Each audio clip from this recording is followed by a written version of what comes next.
In today's quick singing tips, we're talking about seated alignment for singing. So I put up a previous video about alignment for singing, naturally just being stood up, and someone commented and said, well, what about when I'm sitting down to sing? So today's video are just some tips of things you can think about to ensure that you are still singing healthily when you are sat down.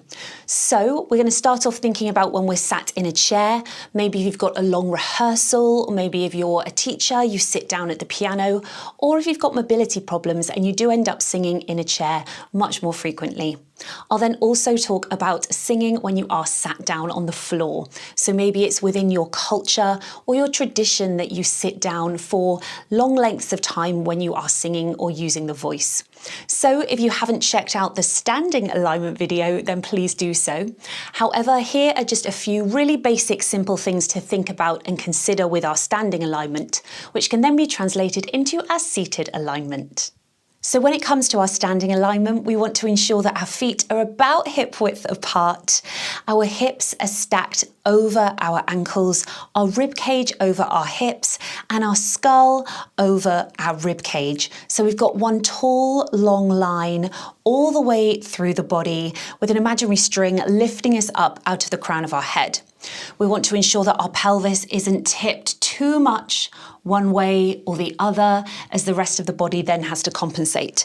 And this is really to make sure that we are able to access and use our breathing system as efficiently as possible. And the same applies when we're sitting down.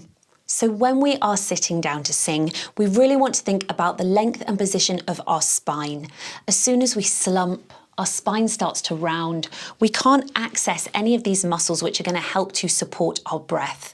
We need mobility and freedom in the rib cage, and we want our lower abdominals to be able to support our breath on the exhale.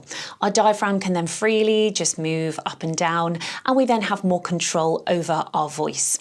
So often if we sit with our back into the back of the chair, you can't help but round a little bit. It's very hard to maintain that length, and it kind of depends on the shape of your chair as well. So we often recommend that we sit a little bit further forward on the chair, which you can do in a piano stool as well quite easily. So as we said when standing, think about your pelvis, ensuring we're not too tilted or rounded, finding your neutral here, what feels good for you. Also thinking about how your feet are in line with your knees. As soon as we tuck them under, our pelvis tends to tilt forward. And again, if they're too far in front, we often want to slump and round a little bit. So trying to keep our ankles under our knees as much as possible. If you're tall like myself, you might find that your chair means that your knees are a little bit higher than your hips. If this is the case, see if you can find an adjustable chair, a chair that's a little bit higher, or sit on some blankets, blocks to raise yourself up. Then it's having that image when you are seated of the tailbone drawing down, feeling length through the spine, lift through the crown of your head, feeling like your skull, some people actually say your soft palate, should hover over the rib cage. So thinking about the position of your neck as well. And really it is just checking yourself throughout the day, throughout the time of your singing, that you aren't slumping or arching too much in one direction.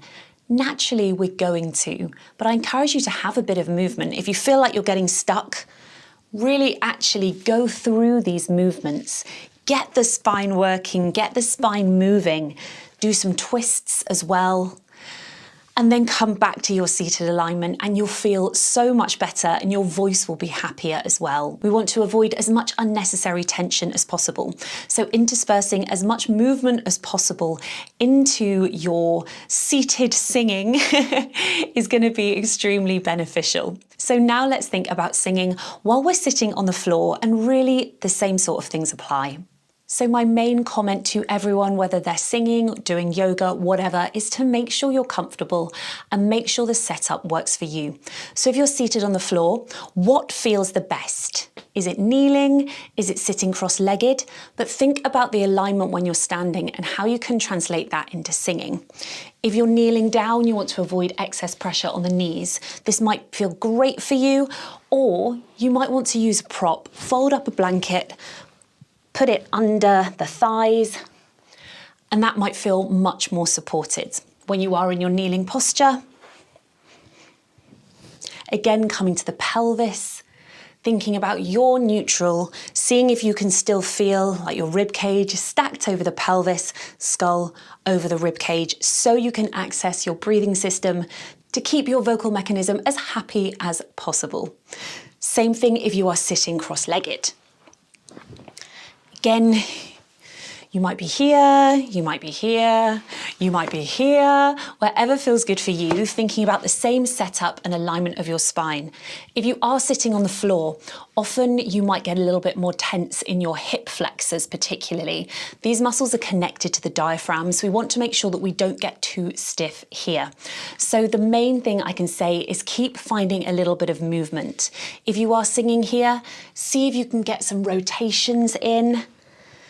Again, tilting one way or the other. Can you have a stretch in between? And if you're doing maybe an hour's worth of singing or performing when you are sat in this posture, how can you make that movement be part of your singing?